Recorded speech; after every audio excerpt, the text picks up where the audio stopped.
Hello दोस्तों, स्वागत है आपका हमारे YouTube चैनल में। तो देखिए, आज प्राचीन इतिहास में एक नए राजवंश की चर्चा करनी है और वो है थानेश्वर का वर्धन वंश। ठीक है, देखिए थानेश्वर के वर्धन वंश के जो संस्थापक थे वो थे पुष्यभूत। कौन थे?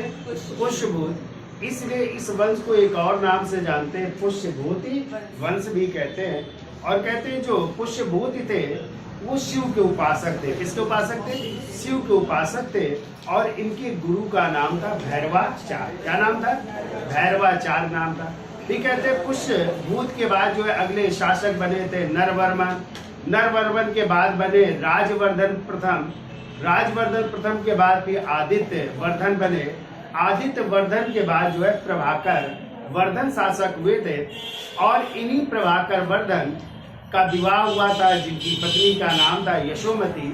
और इन्हीं प्रभाकर वर्धन के पुत्र थे जिनका नाम था राजवर्धन द्वितीय और दूसरे बेटे का नाम था हर्षवर्धन। ठीक है, एक बेटी थी जिसका नाम था राजश्री और उन्होंने इस राजश्री का विवाह किया था, पीछे आप लोग पढ़ करके आए, कन्नौज के मौखरी शासक ग्रह वर्मा के साथ। ठीक है, ये आगे हम चर्चा करेंगे। अब देखिए, वर्धन वंश की जानकारी के स्रोत की यदि चर्चा की जाए कि हमें जो है वर्धन वंश के विषय में किन किन जो है पुस्तकों से या किस किस माध्यम से जानकारी प्राप्त होती है, तो आपको पता है बाण भट्ट का नाम सुना है। और बाण भट्ट हर्षवर्धन के दरबारी कवि थे जिन्होंने किताब लिखी थी हर्षचरित और कादम्बरी। कौन कौन सी किताब लिखी थी? हर्षचरित और कादम्बरी। और स्वयं कहते हैं हर्षवर्धन ने भी 3 किताबों की रचना की थी, नागानंद, प्रियदर्शिका और रत्नावली। लेकिन इनके लेखक ज्यादातर धावक कवि को माना जाता है, लेकिन हर्षवर्धन भी जो है मिलते हैं कि हर्षवर्धन ने इन पुस्तकों की रचना की थी, इनके लेखक है। ठीक है, इसके अलावा जो है हर्षवर्धन के शासनकाल में ही एक चीनी यात्री आए थे, आप लोग पढ़ेंगे, जिन्हें तीर्थ यात्रियों का राजकुमार भी कहा जाता है। और वो कौन थे? वैन शांग। और वैन शांग ने एक पुस्तक लिखी थी जिसका नाम था सी यू की। क्या नाम था? सी यू की, जिसे ट्रेवल्स ऑफ इंडिया या भारत का यात्रा वृत्तांत भी कहते हैं। और इसका अंग्रेजी में अनुवाद भी मैडम बेवरीज ने भी किया था। ठीक है, फिर इसके बाद जो है जो क्रमशः शासक हुए, फिर प्रभाकर वर्धन के विषय में जानकारी प्राप्त होती है। और कहते हैं अंतिम समय में हुड़ों का आक्रमण हुआ, जिसको दबाने के लिए उन्होंने अपने बेटे राजवर्धन को भेजा। लेकिन कहते हैं जब राजवर्धन वापस लौटा तो उनके पिता की मृत्यु हो चुकी थी, प्रभाकर वर्धन की मृत्यु हो चुकी थी। तो क्वेश्चन आता है, प्रभाकर वर्धन की जो पत्नी थी क्या वो सती हो गई थी? हाँ, प्रभाकर वर्धन की पत्नी थी यशोमती, अपने पति के साथ सती हो गई थी। और क्वेश्चन भी आया था अभी टीजीटी में कि किस नदी के किनारे सती हुई थी, तो याद रखिएगा सरस्वती नदी। ठीक है, तो पिता की मृत्यु के बाद चूंकि बड़ा बेटा कौन था? राजवर्धन, वो गद्दी पर बैठे। लेकिन राजवर्धन की जो है हत्या धोखे से जो है, देखिए राजवर्धन की हत्या बंगाल के गौड़ शासक थे ना शशांक, उन्होंने जो है धोखे से कर दी थी। अब जब राजवर्धन की हत्या हो गई और दूसरी तरफ हमने आपको बताया कि उनके बहनोई गृह वर्मा की भी हत्या मालवा के शासक देवगुप्त और शशांक ने मिल करके कर दी और राजश्री को क्या बना लिया था? बंदी बना लिया था। तो अब जो है उधर जो है बड़े भाई की हत्या और दूसरी तरफ जो है उनके बहनोई गृह वर्मा की हत्या हो गई। इस कारण फिर अगला शासक कौन बना? हर्षवर्धन, जिसको उनके सेनापति ने जो है मतलब समझाया कि आप गद्दी नहीं संभालेंगे तो कौन संभालेगा। श्रीनाथ के कहने पर फिर वो गद्दी संभालते हैं। और जब गद्दी संभाला और अपना राज्याभिषेक करवाया तो वही संवत कहलाया। कौन सा? हर्ष संवत, जिसकी डेट है 606 ईस्वी। ठीक है, कि हर्षवर्धन शासक बने, उनके बारे में भी हम चर्चा करेंगे। उनको शकलोत्तर पतनाथ के नाम से जाना जाता है। और उनका युद्ध होगा जो है नर्मदा नदी के तट पर, किससे? चालुक्य शासक पुलकेशिन द्वितीय से। कि हर्षवर्धन ने जो है कन्नौज में एक सभा का आयोजन किया था। प्रत्येक 5वें वर्ष जो है कहाँ जाता था? प्रयाग जाता था। ठीक है, उसके दरबार में हर बाण भट्ट रहते थे और जो है मयूर शतक के लेखक भी रहते थे, कई लेखक भी रहते थे, उनकी भी चर्चा करेंगे। और चीनी यात्री वैनशांग के बारे में भी डिटेल में चर्चा करेंगे। फिर इसके बाद जो है उसके कोई पुत्र नहीं होगा। 647 में हर्षवर्धन की क्या हो जाएगी? मृत्यु हो जाएगी, तो उसकी भी डिटेल में चर्चा करेंगे। ठीक है, तो चलिए पहले हेडिंग डाल लीजिए, थानेश्वर का वर्धन वंश या इसे वो कहते हैं पुष्यभूति वंश। ठीक है, तो लिखिए संस्थापक किसके संस्थापक हैं? पुष्यभूति। पुष्यभूति है जो किसके उपासक थे? शिव के उपासक थे, शिव के उपासक। यदि इनके गुरु का नाम पूछा जाए तो इनके गुरु का नाम था भैरवाचार्य, भैरवाचार्य नाम था। ठीक है, अब यदि पूछा जाए इनकी जानकारी के स्रोत, तो देखिए जानकारी के स्रोत लिखिए, जानकारी के स्रोत। तो आप लोगों ने नाम सुना है बाणभट्ट का। देखिए बाणभट्ट, और बाणभट्ट की पुस्तक है नंबर 1 लिखिए हर्षचरित, और दूसरी किताब है कादम्बरी। हर्षचरित और कादम्बरी के लेखक कौन है? बाणभट्ट। ठीक है, दूसरा नाम लिखिए स्वयं हर्षवर्धन का, और हर्षवर्धन की पहली पुस्तक है लिखिए नागानंद, और नागानंद में ही एक शासक थे जिनका नाम था जीमूत वाहन, बोधिसत्व थे। तो लिख लो जीमूत वाहन, जीमूत वाहन बोधिसत्व की आत्महत्या का उल्लेख है, इसमें की आत्महत्या का उल्लेख है,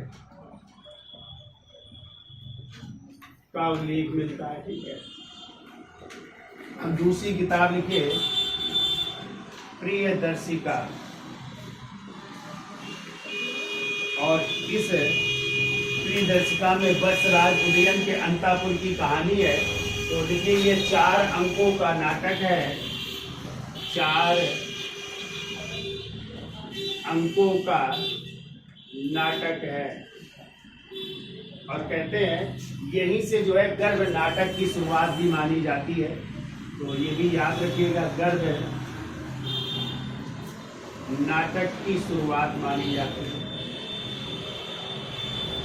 गर्भ नाटक की शुरुआत भी यहीं से मानी जाती है। ठीक है, और लिख दो इसमें वत्सराज उदयन, वत्सराज,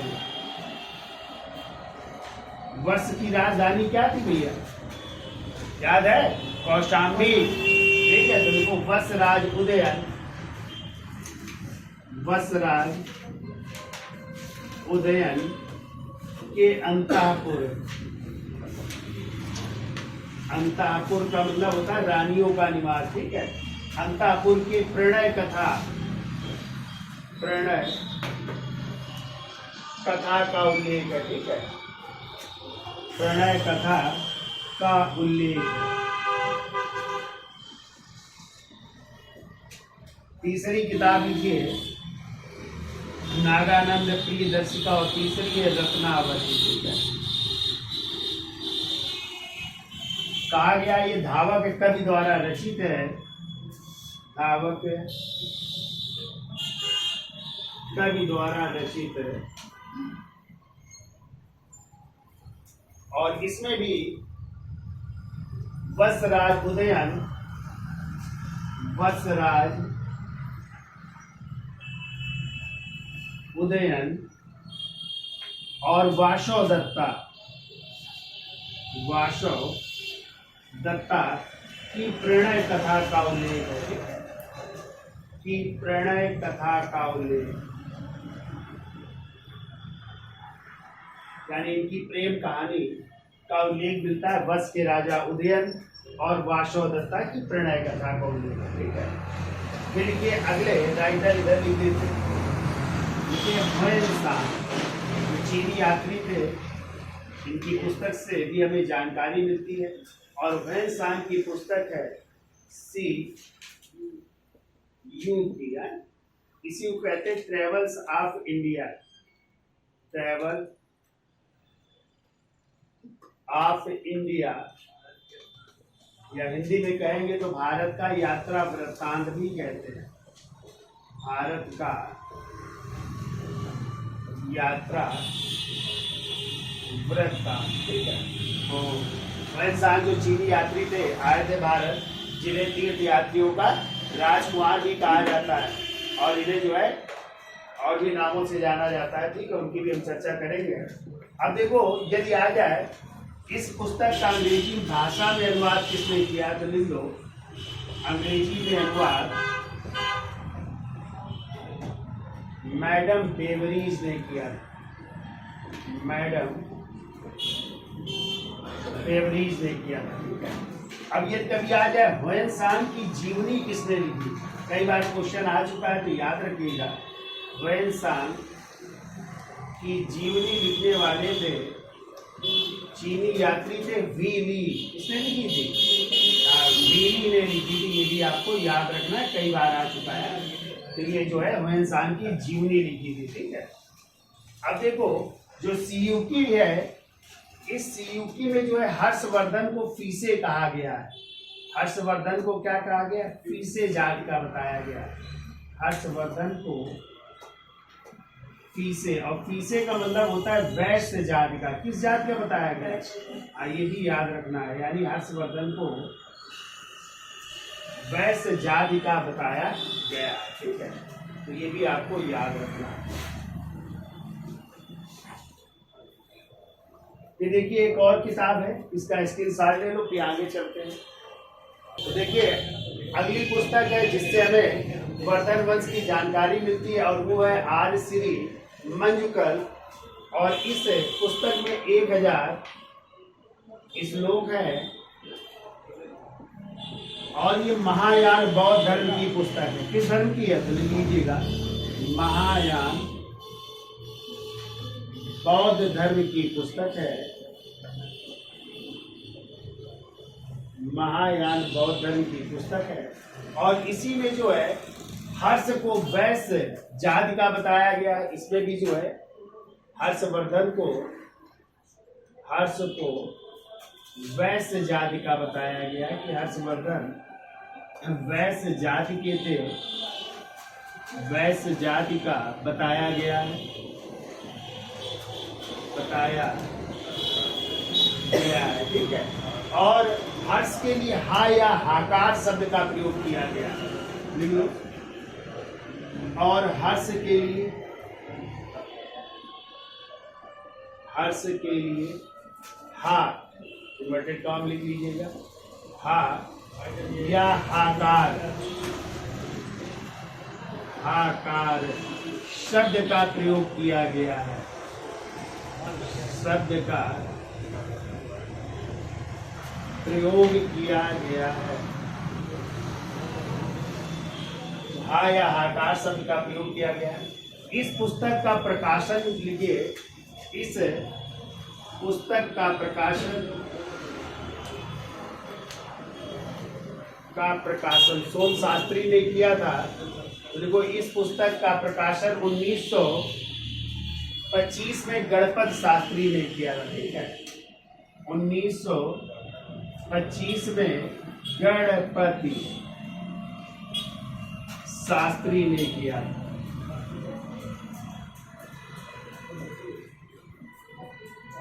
इस पुस्तक का प्रकाशन 1925 में गणपत शास्त्री ने किया था। ठीक है, अब देखिए कहते हैं गुप्त शासकों के पतन के बाद, तो गुप्त शासकों के पतन के बाद, गुप्त शासकों के पतन के बाद हरियाणा के अंबाला जिले में, हरियाणा के अंबाला या करनाल जिले में, दोनों लिख सकते हैं, अंबाला या करनाल जिले में, करनाल जिले में जिले में पुष्यभूति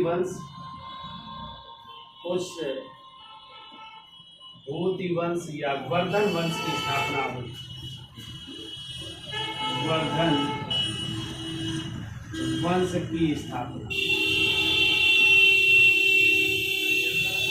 हरियाणा के अंबाला या करनाल जिले में स्थित कौन सा वर्धन वंश या पुष्यभूति वंश। ठीक है, अब देखिए इस शासक में या इनमें कौन कौन शासक हुए, उनकी पत्नी कौन थी वो भी जान लीजिए। तो आप लोग 3 कॉलम बनाइए, एक में लिखिए शासक, दूसरे में लिखिए उनकी पत्नी और तीसरे में लिखिए उनके पुत्र।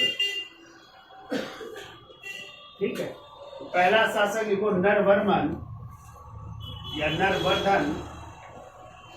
नरवर्धन और इनकी पत्नी का नाम था ब्रजणी देवी।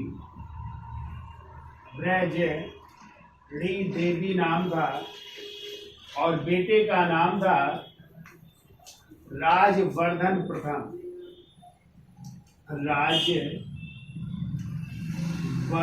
प्रथम नाम था। ठीक है, दूसरा भी लिखिए राजवर्धन प्रथम। राजवर्धन प्रथम और इनकी पत्नी का नाम था अप्सरा देवी या अप्सरो देवी भी मिलता है। अप्सरा देवी या अप्सरो देवी और इनके बेटे का नाम था आदित्य वर्धन। आदित्य वर्धन भी आइए आदित्य वर्धन। आदित्य वर्धन और इनकी पत्नी का नाम था महासेन गुप्ता। महासेन गुप्ता और ये किसकी बहन थी? महासेन गुप्त की बहन थी। ठीक है, और इन्हीं के बेटे थे प्रभाकर वर्धन। प्रभाकर वर्धन अब लिखिए प्रभाकर वर्धन और प्रभाकर वर्धन की पत्नी थी यशोमती। प्रभाकर वर्धन की पत्नी थी यशोमती नाम था और इनके पुत्र से बड़ा बेटा था जिसका नाम था राजवर्धन द्वितीय। उनको राजवर्धन द्वितीय नाम दिया। दूसरा बेटा था हर्षवर्धन जो शासक बनेंगे अभी। और तीसरी एक बेटी थी जिसका नाम था राजश्री।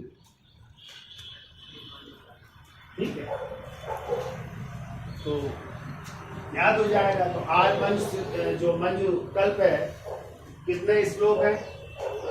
1000 श्लोक है जो महायान बौद्ध धर्म की पुस्तक है। और इसमें हर्ष को किस जात का बताया गया है?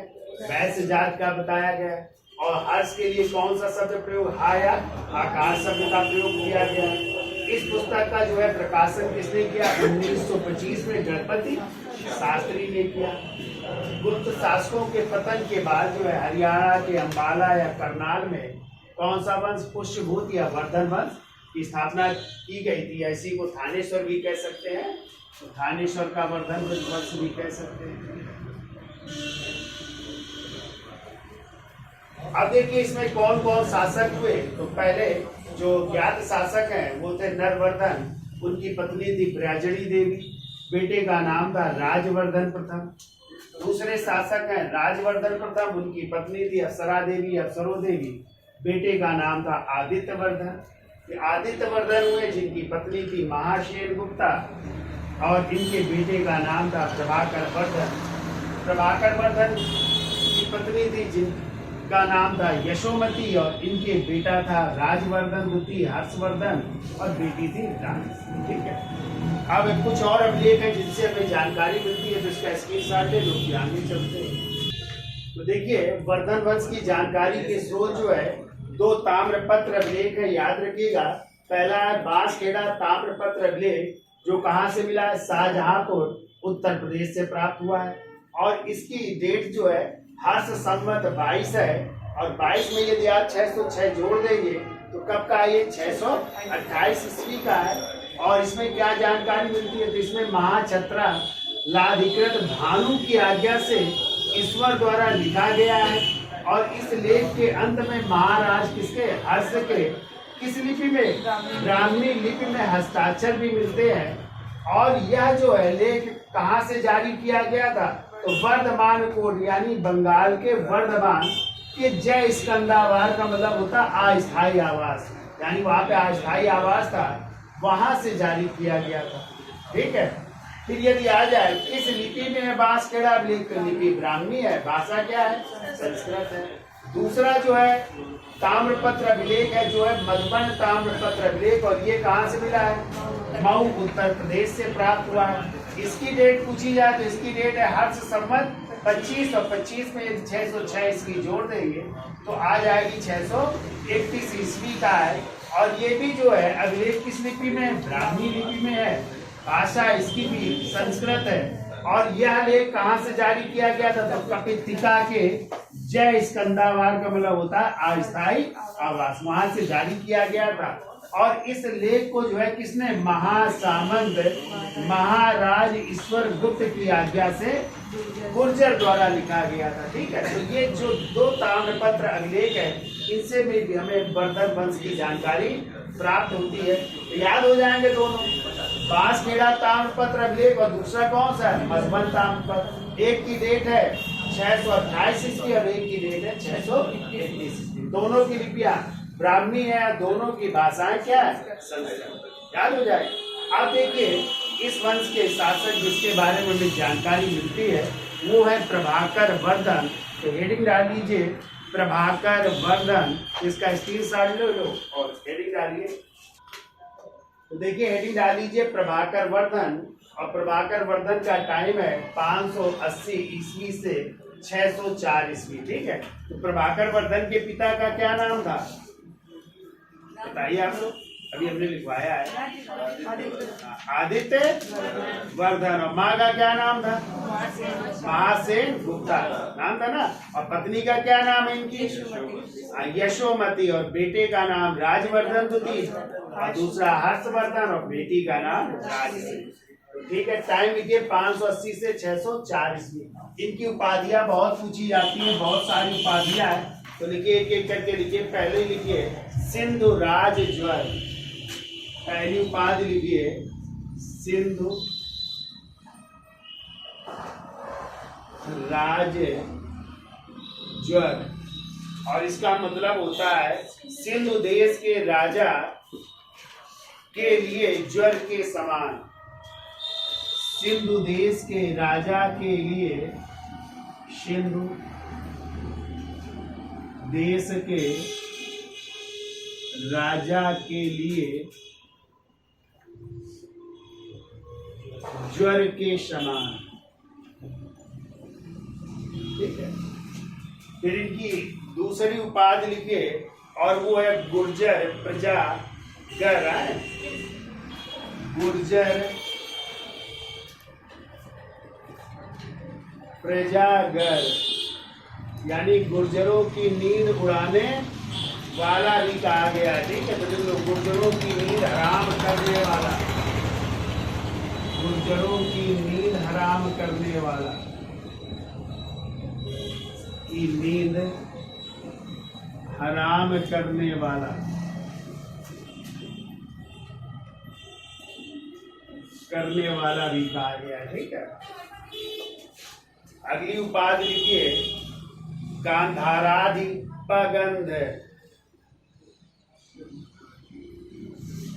तीसरी लिखिए गांधाराधिपगंध, दीपगंध,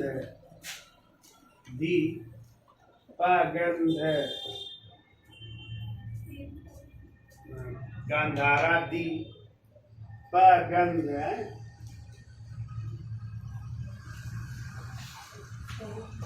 फिर को दीपकूट पाट ज्वर, दीपकूट पाट ज्वर, ये उपाधि है। इसका मतलब है गांधार के राजा के लिए हस्ती ज्वर या महामारी के समान। गांधार के राजा के लिए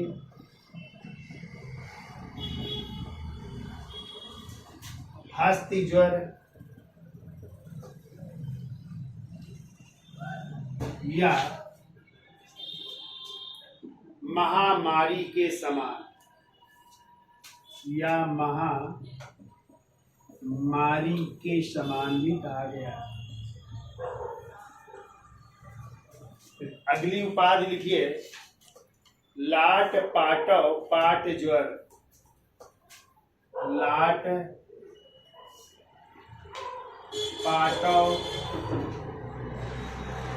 पाट ज्वर, और इसका मतलब होता है लाटों की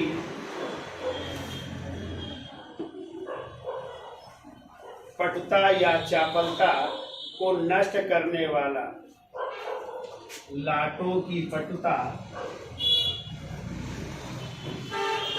लाटों की पटुता व चापलता को नष्ट करने वाला।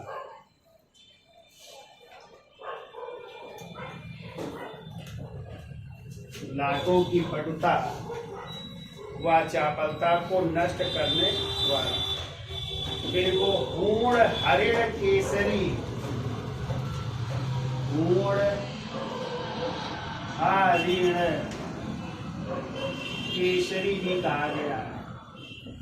इसका मतलब है लिखो, हूणों के लिए हिरण के सिंह के समान। हूणों के हिरण के लिए, ऐसा नहीं, हूणों के हिरण के लिए सिंह के समान, सिंह के समान भी कहा गया है।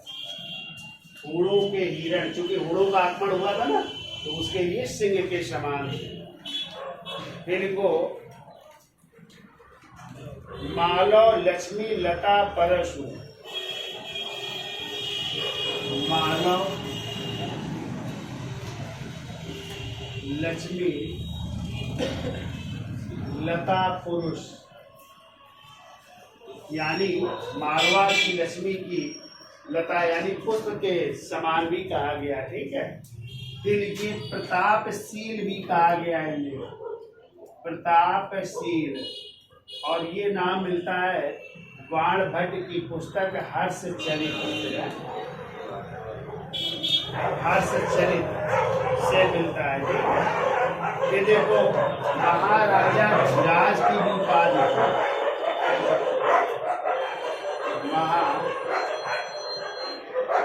महाराजा धीराज। बांसखेड़ा एवं मधुबन ताम्रपत्र लेख में बांसखेड़ा कहाँ से प्राप्त हुआ था? बांसखेड़ा शाहजहांपुर उत्तर प्रदेश, और मधुबन मऊ उत्तर प्रदेश से है। तो बांसखेड़ा एवं मधुबन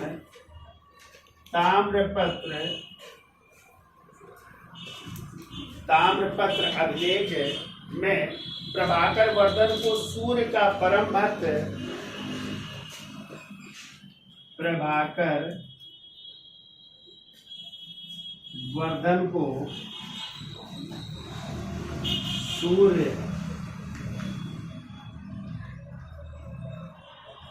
सूर्य का परम भक्त कहा गया है, तथा वर्णाश्रम धर्म की प्रतिष्ठा करने वाला,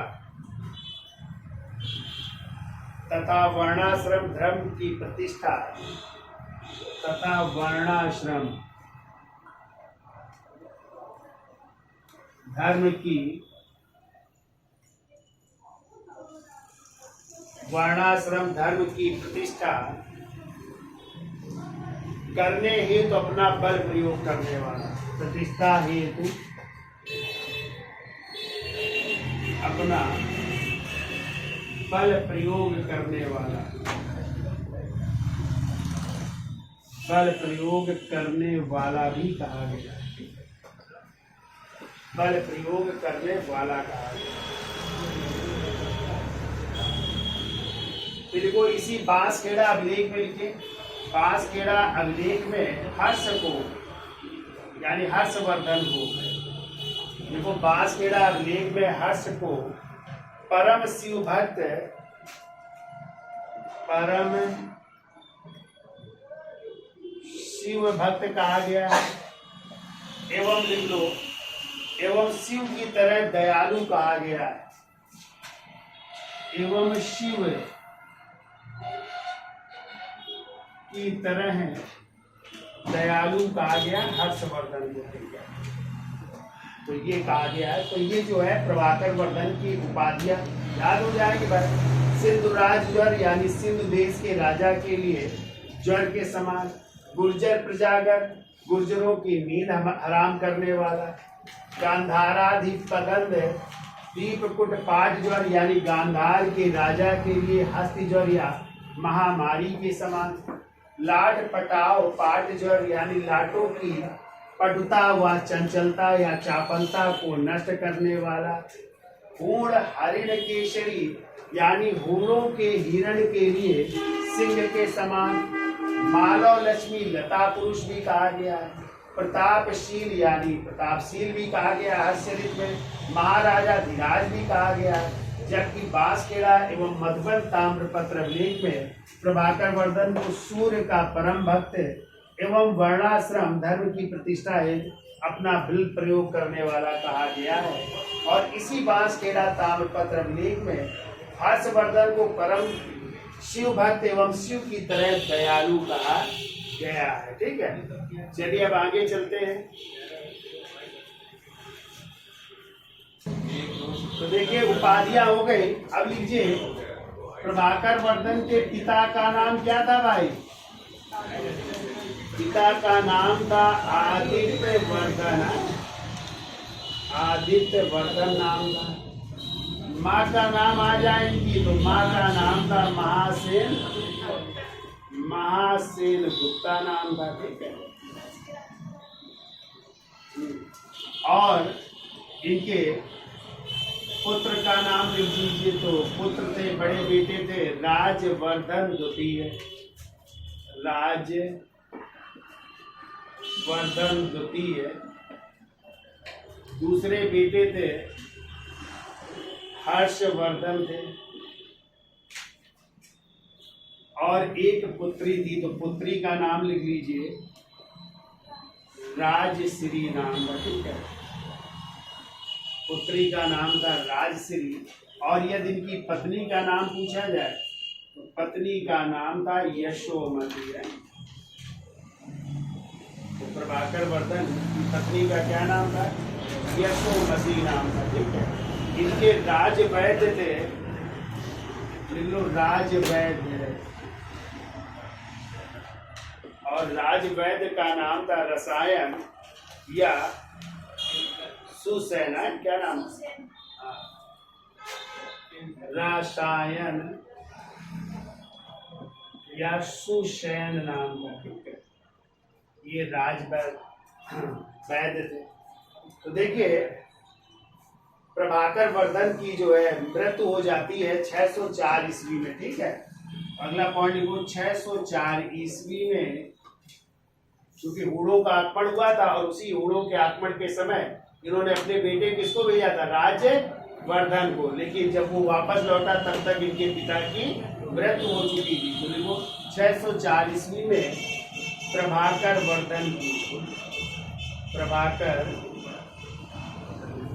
की मृत्यु के बाद इनकी पत्नी, और इनकी पत्नी कौन थी? यशोमती है, इनकी पत्नी यशोमती। क्वेश्चन आया था किस नदी के किनारे सती हो गई थी? तो लिखो यशोमती सरस्वती नदी के किनारे, सरस्वती नदी के किनारे किनारे सती हो गई थी। तो देखो ये सती प्रथा का भी प्रमाण है, सती हो गई थी। जैसे आप लोगों ने पढ़ा था गुप्त काल में सती प्रथा का अभिलेखीय प्रमाण, तो 510 ईस्वी का कौन सा अभिलेख था? हिरण अभिलेख, ठीक है, जो भानुगुप्त का था ना, भानुगुप्त का। तो उनके जो सेनापति थे गोपराज, उनकी युद्ध के दौरान क्या हो गई थी? मृत। उनकी पत्नी क्या हो गई थी? सती। तो सती प्रथा का पहला अभिलेखीय प्रमाण था। और ये भी सती प्रथा का प्रमाण है, यानी प्रभाकर वर्धन की पत्नी कौन? यशोमती या हर्षवर्धन की माँ अपने पति की मृत्यु के बाद क्या हो गई थी? सती। वो भी किस नदी के किनारे? ये याद रखिएगा, अभी पूछा गया है टीजीटी में, ठीक है। हाँ, तो सरस्वती नदी के किनारे क्या हो गई थी?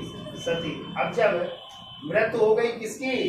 प्रभाकर वर्धन की, तो अगले शासक उनके बड़े बेटे बने, जिनका नाम था राजवर्धन द्वितीय। लेकिन राजवर्धन भी थोड़े समय ही शासन रह पाते हैं, क्योंकि हमने पीछे पढ़ाया था कि इनके जो बहन थी राजश्री, तो राजश्री का विवाह कहाँ हुआ था? कन्नौज में। और कन्नौज के शासक कौन थे? मौखरी, गृहवर्मा के साथ। और हमने आपको बताया था कि गृहवर्मा की हत्या कर दी थी बंगाल के शासक शशांक ने। किससे? मालवा के शासक देवगुप्त। और देवगुप्त द्वारा हत्या कर दी गई, और राजश्री को क्या कर लिया गया था? बंदी बना लिया गया। तो कहते हैं जब राजवर्धन शासक बने तो वो देवगुप्त को दंड देने के लिए निकलते हैं, लेकिन जो है बंगाल के शासक जो थे शशांक, वो जो है अपने शिविर, इनको मित्रता का प्रयास करते हैं और अपने जो है शिविर में बुलाते हैं, और वहीं पे शिविर में जो है इनकी 606 ईस्वी में क्या कर दी जाएगी? हत्या कर दी जाएगी। अब एक साथ दो परिस्थितियां आएंगी, किसके साथ? हर्षवर्धन, उधर बहनोई की हत्या और उधर बड़े भाई की भी हत्या। तो बड़ी जो है, जब सिंहनाथ उसको प्रेरित करते हैं हर्षवर्धन को, तब जाकर के हर्षवर्धन भी थानेश्वर की गद्दी संभालते हैं। फिर हर्षवर्धन की कहानी चलेगी। हेडिंग डाल लीजिए राजवर्धन द्वितीय। हेडिंग डालिए राजवर्धन द्वितीय 604 से 606 ईस्वी। तो देखो पिता का नाम क्या है भाई? लिख लीजिए, पिता का नाम है प्रभाकर वर्धन है, प्रभाकर वर्धन। माँ का नाम लिख लीजिए, यशोमती नाम है, फिर से लिख लो, यशोमती नाम है। उपाधि लिखिए इसकी, इनकी उपाधि बहुत पूछी गई है, ठीक है। राजवर्धन की उपाधि है परम सौगात की। कौन सी उपाधि है? परम सौगात की उपाधि। और ये उपाधि उसकी मिलती है दोनों अभिलेखों से। कौन कौन? मधुबन एवं बांसखेड़ा ताम्रपत्र अभिलेख से। तो लिख लीजिएगा, मधुबन एवं बांसखेड़ा, बांसखेड़ा ताम्रपत्र अभिलेख से है।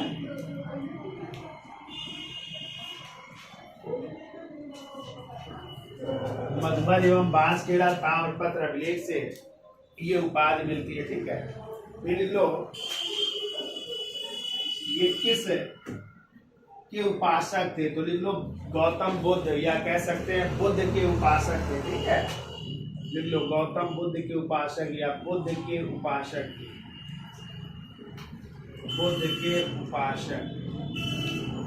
ये भी याद रखिएगा, राजवर्धन किसका उपासक था? बुद्ध के उपासक थे, ठीक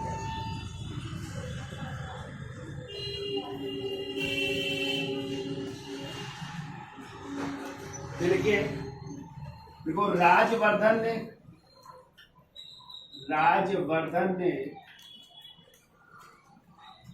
अपने पिता के शासनकाल में, पिता के शासनकाल में होड़ों के विरुद्ध या होड़ शासकों के विरुद्ध, होड़ शासकों के विरुद्ध सफलता प्राप्त की, के विरुद्ध सफलता प्राप्त की थी। और जो पिता की मृत्यु के बाद वो शासक बना है, पिता की मृत्यु के बाद, पिता की मृत्यु के बाद शासक, पिता की मृत्यु के बाद शासक बन रहा है। ठीक है,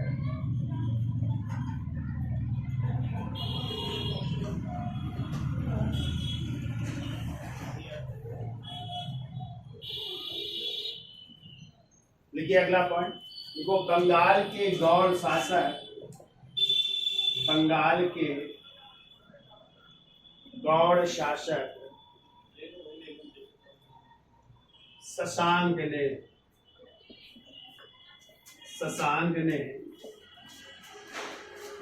धोखे से राजवर्धन की हत्या कर दी। धोखा दिया, अपने शिविर बुलाया और राजवर्धन की क्या कर दी? हत्या कर दी। राजवर्धन की हत्या कर दी। अब राजवर्धन की हत्या, उधर जो है उनके बहनों इंदिरावर्मा की हत्या, दो परिस्थितियां एक साथ होती किसके सामने? हर्षवर्धन के सामने। अब जो है अगला शासक कौन बनेगा? हर्षवर्धन, जिसका टाइम है 606 से लेकर के 647 ईस्वी तक। हेडिंग डाल लीजिएगा, हर्षवर्धन 606 से 647 ईस्वी। अब इसके लिए कल हम जो है नेक्स्ट टर्म में इसकी चर्चा करेंगे डिटेल में। ठीक है, तो आज के लिए इतना रखते हैं। तो वीडियो अच्छा लगा हो तो लाइक करिए, शेयर करिए और सब्सक्राइब भी करिए। धन्यवाद।